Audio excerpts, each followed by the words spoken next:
आप देख रहे हैं इकरा उर्दू न्यूज़। मैं हूं हैदर अली।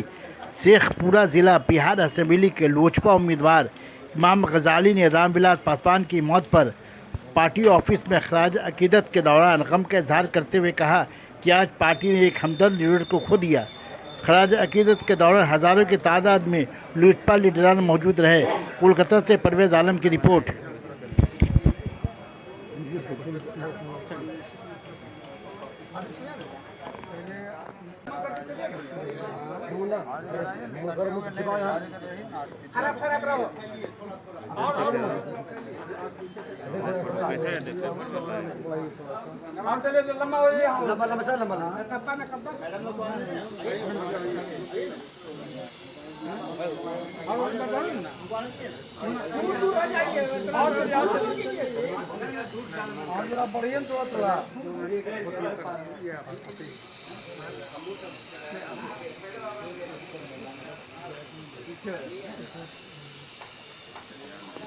आज बहुत ही दुख की घड़ी है हम लोगों के लिए।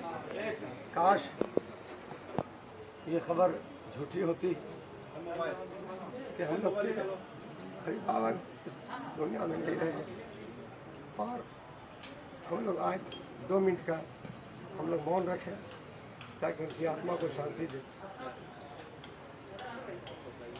2 मिनट का मौन।